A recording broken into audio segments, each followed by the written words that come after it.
Hi everyone, I'm Sophia from Girls Buzz. I will just add Nishtha to this call. 1 second.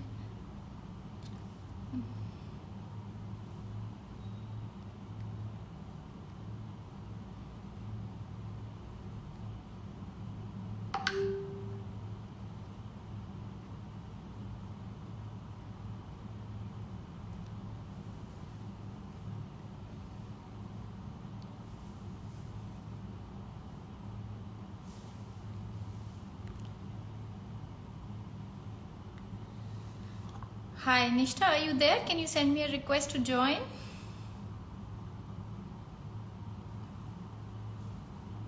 I'm not able to invite you to join.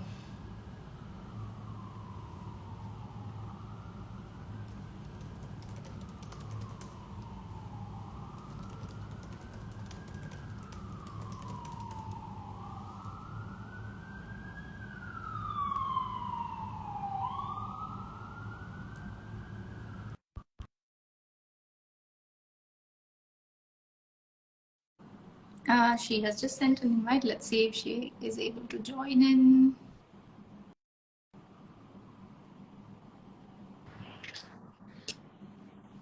Hi Nishtha. Hi, how are you? I'm good. I'm good. How are you? I'm good as well. Are you able to see me clearly and hear me clearly? Yes, Okay. see and hear. Yeah. Just Great. wondering if your voice is low or my phone is, so my phone was.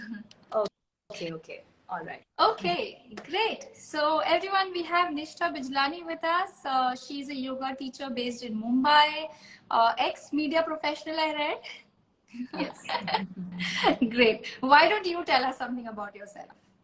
Well, as you already started by saying that I'm a yoga teacher, yoga professional, and I have been teaching for the last 8 years now. I left a life of media and took up yoga, but I didn't leave media to take up yoga. It came to my life at a very at a turning point and very organically. Like I would always like to say that yoga chose me. I would have never even considered or thought of, but just when kind of life conspires and things fall in your place, that's how it came to me. It came to me when I needed the maximum healing, I would say.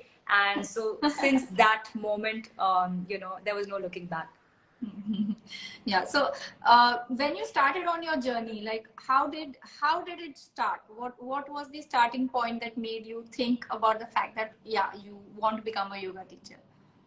Actually, so when I enrolled myself for a yoga program, I wasn't even fully aware that I'm signing up for a teacher training program. I was at a point in time when I was, at my lowest. I had quit my media jobs, and I was, in a period in my life where I felt nothing's going right. So it was in a way that program came to me a time when I got to study yoga, so understanding the value system of yoga. So it was very healing in its own way, the study of yoga. And I remember when I took it up, I had no intention of making a career out of it. I didn't even think in that direction. It was on the last day of the program when my teacher asked me and asked people in general who wants to take up teaching. And then he looked at me when I didn't take my hand up and he went like, are you sure that you don't want to consider this? And that just left a little thought in my head. It planted a seed. And it took me still a while to actually come to that point of accepting that maybe I can give this a try. So it took a lot of time when I decided, and I first finally took on my one student, and I knew that, okay, I think this is where I'm headed. So, yeah. Amazing. So this entire concept, your entire profile on Instagram, it keeps talking about the fact that how yoga can be made simple, right? So that's what we kept the topic of the session as, because we really wanted to know what exactly do you mean by that. We've seen a lot of posts on your Instagram on how you want to make it simple and accessible. So can you tell us something about that? So usually when people who don't know much about yoga get the first impression that yoga is all about complicated poses, turning, twisting your body in unnatural ways. And usually most people stay away from this. They are happy to admire from a distance and they feel this is not for me. maybe they're flexible people and it's only meant for them. Yeah. But the sad reality is that today people view yoga only as asanas.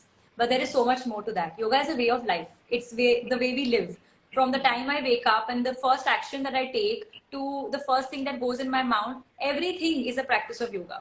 You know, by being in the state of yoga, how mindfully am I eating my food, the way I'm conversing with people, the thoughts I hold, the actions that I execute, everything is yoga. So that's what we understand when we actually dive deep into the subject. And even when we're talking about the physical practice, so to say, that also, so when I say yoga made simple, to understand that you don't have to be able to do it all. It's okay to just move your body in the gentlest manner possible, in a way that your body is ready to accept, to take on few practices that work for you. And that's what I mean by yoga is something that is for everybody, every age group, no matter any sort of bifurcation. Yoga is for all and it can be modified by all. In the physical practice, I also use a lot of props so as to make things simpler, accessible. It's okay if you've never moved your body in your lifetime and you know you show up on the mat, you don't know what to do. But there's always ways to modify with the help of yoga props. And of course, it depends on how the teacher can guide you into it. Yeah, so. Of course, definitely. And we always say that, you know, when you're starting off yoga, it is always best to start with a practitioner rather than, you know, just go by on your own, because you could make mistakes which you will never realize. Definitely. So yeah, that makes a lot of sense. What we're going to do now is we're going to go into questions related to certain problems that women face, or maybe generally also people face. So we'll go one by one so that it just has a flow of questions related to specific issues. Yeah. Before we begin that, there is a term in your profile called REBT. What is that about? So REBT stands for Rational Emotive Behavior Therapy. That is a program I had studied, and in fact I took that on at a very initial period of my yoga journey, and it's a psychology program actually. So I had studied counseling. I'm a certified counselor, and I had then also gone into REBT, which is again a form of that. It is a branch of counseling. Basically, that course helped me to very beautifully merge yoga into my life, because it's all about living your life in a rational manner, and taking the necessary actions. So REBT basically stands for that. Yeah. Nice. It's a rare combination, I must say. Nice. Okay, so when it comes to women, there are particular issues that women have which are related to their health, which is typically PCOS, for example.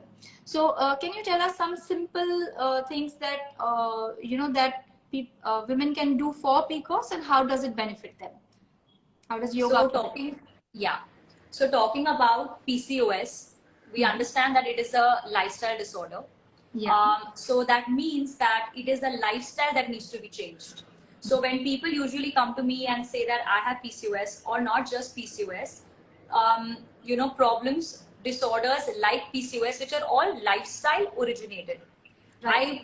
I tell them, please don't come asking me for 5 magic asanas or those 5 pranayams, because honestly it doesn't work like that. It's not that you just assume a shape with your body and suddenly things are going to change. It means that you have to, one, show up consistently. You have to make it a part of your daily life, your practice. The way you approach the asana, that may differ from somebody else who's practicing, who's generally supposed not going through PCOS. So that there will be slight difference in how you approach the yoga practice. But again, it is not that there are some specific asanas that are done or should be done that are going to show magical results. And at the same time, it's about, like I said, lifestyle. So that includes diet, that includes your sleeping patterns, the habits that you make, if you're consuming alcohol, tobacco, etc. So it's a combination of various things put together, which again is not separate from yoga. That is trying to live a yogic lifestyle. That is good. So that's how yoga plays a role. It's not just by doing few things on the mat and then suddenly your ovaries are in great condition. It doesn't work like that. Yeah. Right.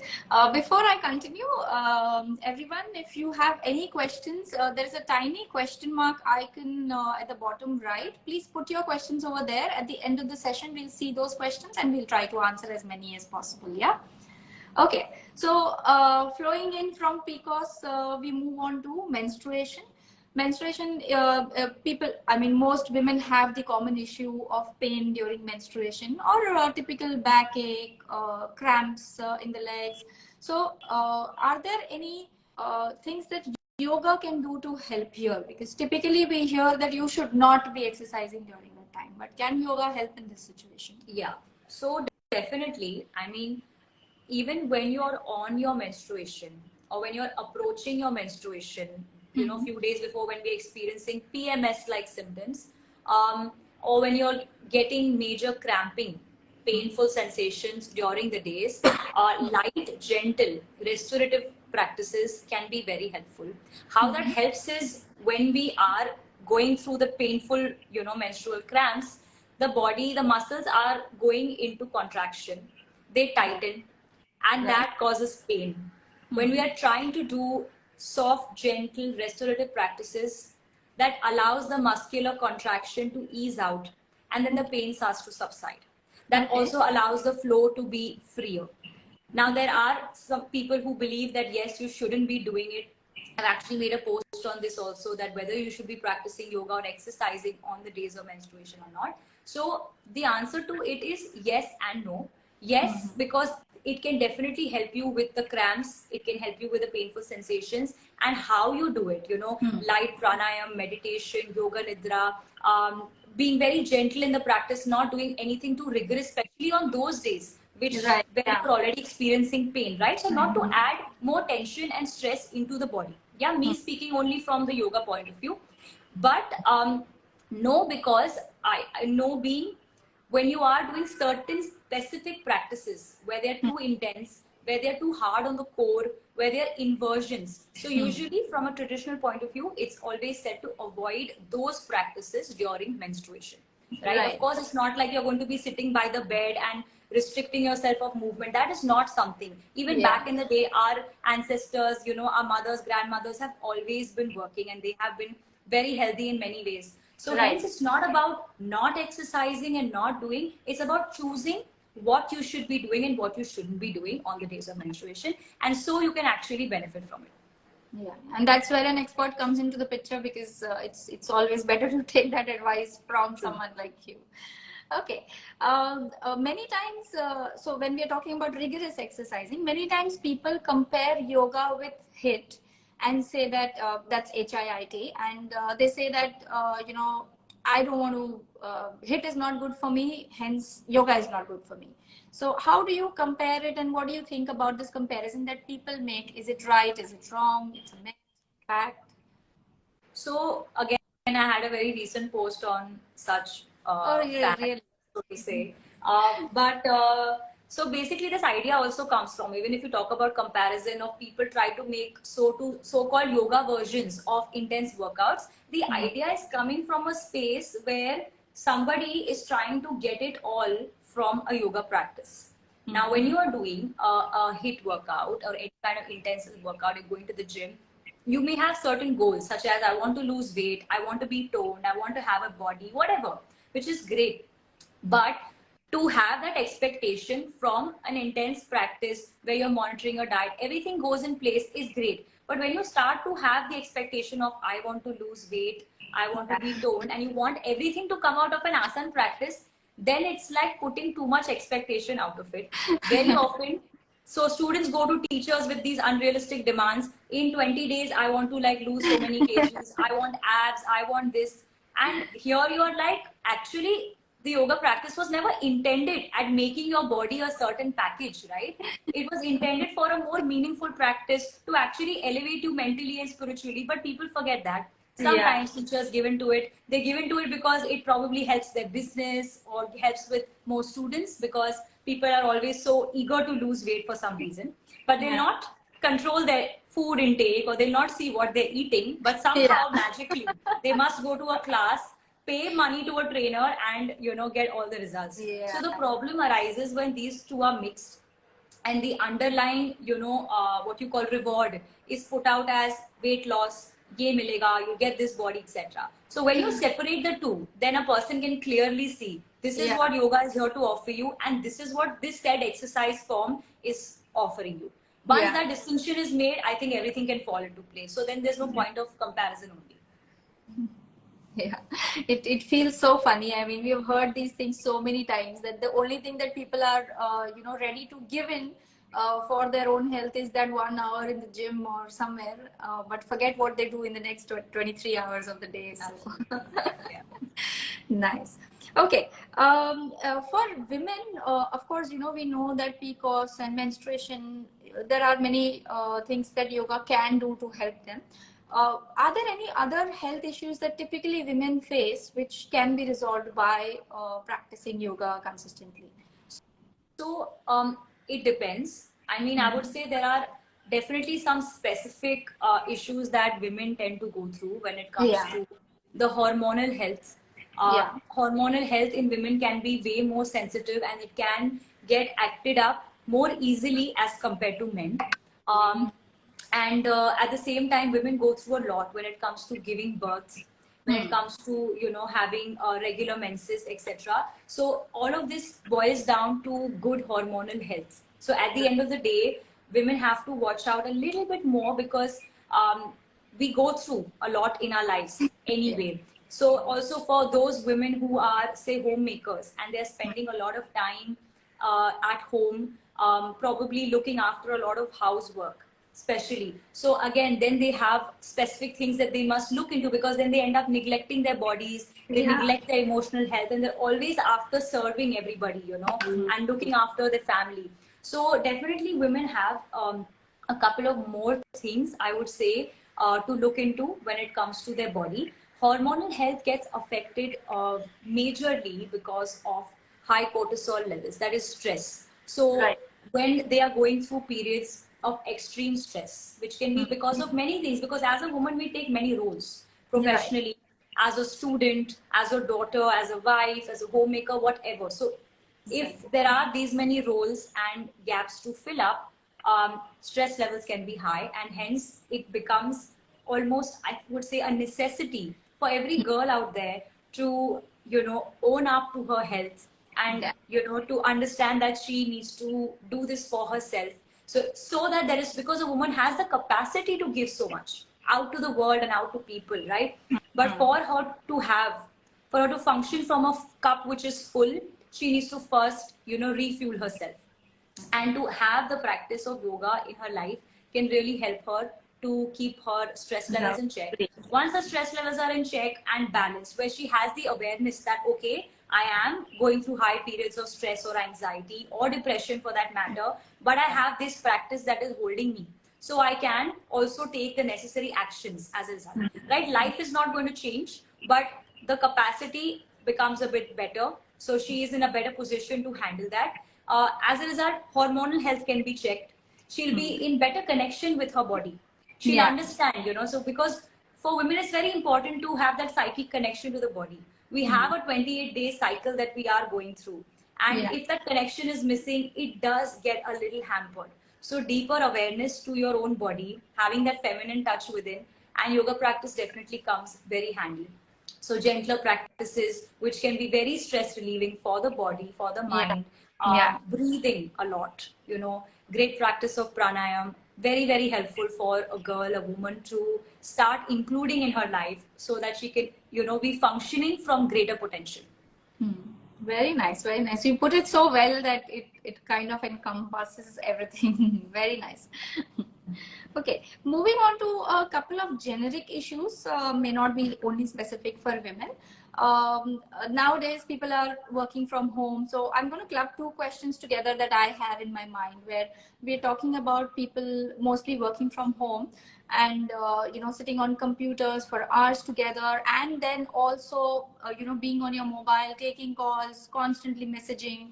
So for both these issues, there is finger pain, if you can call that, or back pain, all these issues. Is there anything that yoga can do to help in these issues?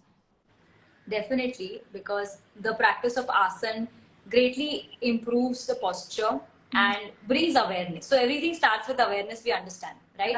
Awareness is there, then whether you take that step after the awareness is obviously a different question, but it all begins with awareness. So asana practice in general will start bringing the awareness in the body that, okay, what am I doing? Look at how much time I'm spending on the phone. My work involves me to sit in front of the desk. So first the awareness will come. So, you know, I wouldn't just say, okay, here are a few exercises, do it and you'll be free from it. Because if you're going to keep going back to that pattern of spending that many hours on the desk or, you know, on your phone, it's not going to help.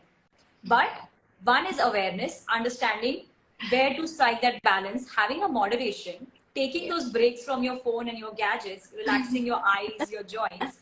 Then in that break time, if you give yourself some lovely little wrist exercises, move your little joints, those tiny weight bearing joints, you know, literally connecting to your body, feeling it, understanding, okay, there is this pain I'm holding here, here, here. So then it's not like after 2 months you realize, oh my God, I've sprained my joint, you know. So it won't be a surprise because you have already built that connection.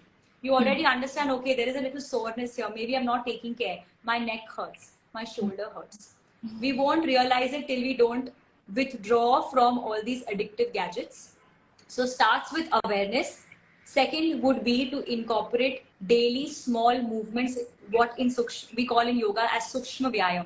You know, joint mobilizing exercises, which can be so simple as a part of everyone's daily exercise. You may not do anything. You may just be sitting on your desk, moving your neck, moving your shoulders, moving your wrist, fingers, and taking a walk can feel very helpful. Even something so simple, you know, can feel very helpful when you do it at least once a day. Very nice. Versus not doing it at all. Yeah. Okay, first thing I'm googling Sukshma Vyayam when I go off this because it's a part of our everyday life, right? I mean, sitting on the computer throughout the day, there's no choice. So definitely this can be helpful. Okay. When you talk about you know, stress that women face, are there any can yoga help with other mental health issues such as anxiety, depression, stress? Of course, I mean, we've all heard that it is very helpful for that. But what about these other issues such as anxiety, depression, sleeplessness? So I would say that kind of a 360-degree approach needs to be made for mental health issues, because you can't take away the fact that a person may require a therapist, a counselor, where they need to have that unloading take place. Because yes, at a certain level, yoga practices will help, right? But even for them to, you know, show its effect, if we are not getting in touch with the root of the problem, because we realize sometimes someone who's going through trauma, someone who's going through deep rooted issues, they all result from, say, childhood, from the past, and till they're not looked into.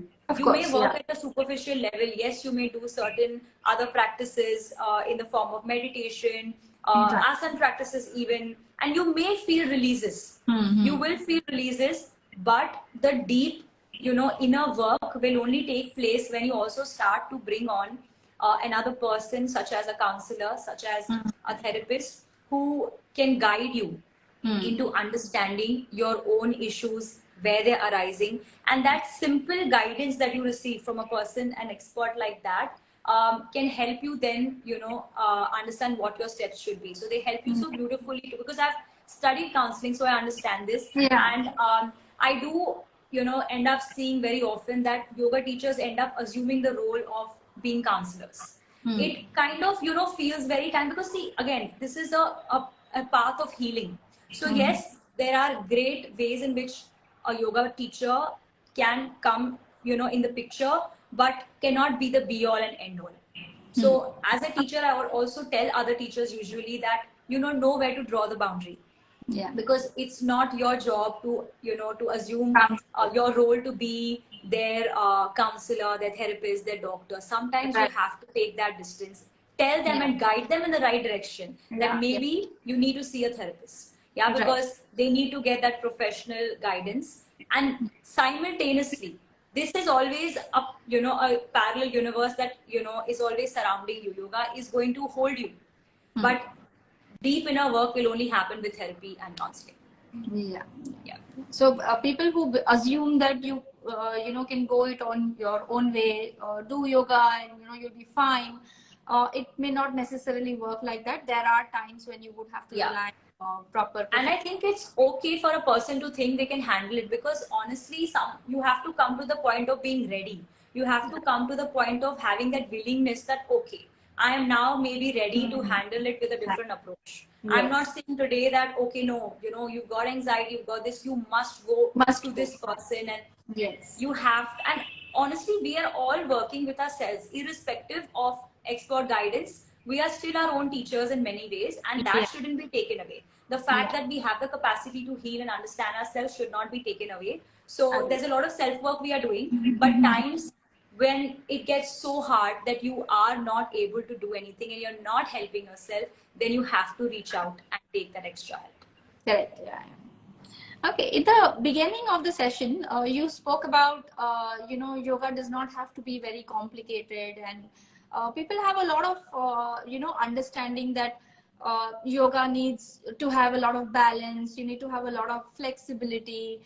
You need to have a lot of strength to be able to do it. So, are there simpler methods, which you've already confirmed in the beginning, but are there simpler methods that people can relate to and still practice yoga without having to think that, I need to be that flexible to be able to do it? Are there such methods in yoga? See, when we specifically speak about even something like flexibility, I say that flexibility first should be, in the mind, the mental space to take on something which is so new to you and different to you, and not expect that flexibility in your body. So only when the mind is ready, the body will automatically start cooperating and reciprocating. So that is one thing. All of these that we named right now, flexibility, strength, balance, etc., are a byproduct of the practice. So they're bound to come. Yes, some people probably are naturally gifted, and it comes to them more easily, but still it's a byproduct. And when a person is new to the practice and they have these hesitations, it's important for them to find a teacher. Don't think that you can just find videos over the internet and start practicing, because you'll get lost. Not that those videos are not helpful, but I feel those videos should be practiced with once you already have a foundation. Till you don't have a foundation, you will just be lost, because there's obviously dozens of videos all over the internet. So it's better to first find a teacher. I would say, we today have the option of online, offline. See what is your comfort. Today, both the mediums work really well.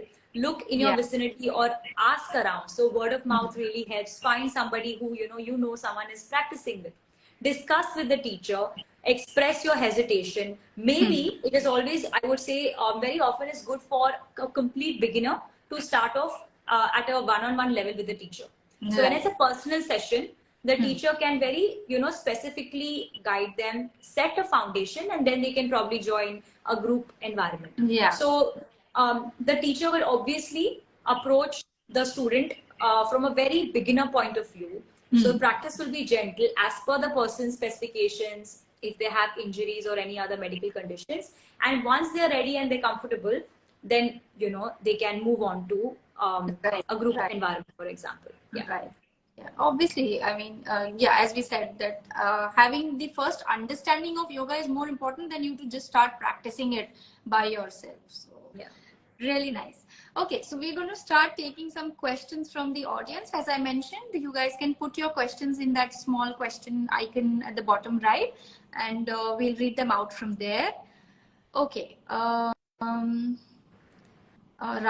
Wala is asking, my mother has back pain. So yeah, I guess that's the only question. My mother back pain, question mark. First is diagnose what is the issue and why there is back pain. Okay, now back pain cannot be very generic, though people think that these are the set of exercises that work for back pain, but there can be various reasons for why the back pain is there. It could be tiredness, it could be fatigue, it could be an injury, it could be something that needs a little bit more attention. So please visit a doctor, get a diagnosis. These are not some things that I can obviously share on an Insta live chat, Of course. Because again, the expectations are always 5 exercises, 5 asanas, and your problem will be solved, but it doesn't work like that. And you need personal attention. So once your doctor has diagnosed, if there is an issue, what you must do, whether you must reach out to a yoga teacher or a therapist. Accordingly, steps need to be taken. Yeah, for sure. Okay, from where I can learn best yoga anatomy? So some of the people who have been following me for a while know that I had studied yoga anatomy last year from the place called Medical Yoga Center by Dr. Deepak Sachdeva. He is based in Delhi, and he conducts hybrid programs which are part online and part offline, and I've had the best experience. So those who've been following me for a while are already aware of this. And if you are already, in the field of yoga and you want to really deepen your understanding a little bit more, handle certain, people and cases who are going through musculoskeletal issues, be a little bit better equipped as a yoga teacher, then definitely you must consider doing that program. Okay. You can reach out to Hello My Yoga. It's a platform and they are the ones who organize these courses with the help of Dr. Deepak Sachdev. So I hope that answers the question to whoever. Yeah, very much. Yeah, very much it does. Okay.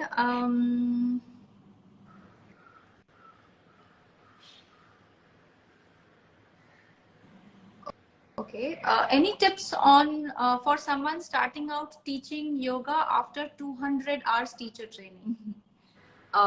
So what I can say is that in January, I'm going to be announcing a teacher's guidance or a mentorship program for new yoga teachers. So if you are someone who is lost, who doesn't know what to do, and you're just seeing too many things around on the internet that's kind of confusing you, you can look out for my announcement, and you can join that program to receive a complete guidance on what to do next. Yeah. So Nishtha's Instagram ID is at Nishtha Bijlani. We will be posting this session on our Instagram on Girls Buzz India. So maybe you will be able to catch her Instagram handle over there as well. Yeah. So please do follow her. Does yoga help with thyroid disorders? So again, when we are practicing yoga, I prefer not using words like cure, treat, etc. But what we can understand it better as manage, deal, and improve the quality of your life. So definitely you can work on minimizing, reducing the symptoms, and it very well will go with your entire approach towards thyroid treatment. So if you're already under medication, for example, because even the doctor will tell you at the end of the day, it goes down to leading a good lifestyle, and lifestyle means incorporating practices such as yoga and a yogic lifestyle. So if this is what you are asking about, definitely including yoga as a part of your life is going to help you manage your thyroid condition a lot better. Yeah. Okay, we just have 2 more questions. We'll finish those and then we can wind up. One is, okay, so regular neck pain due to office work. I think we already answered this question, Umyao. Maybe you could, go through the session as soon as we post it again. So that would be your answer. Finally, we have tingling sensation in toes and fingers. What can be the reason?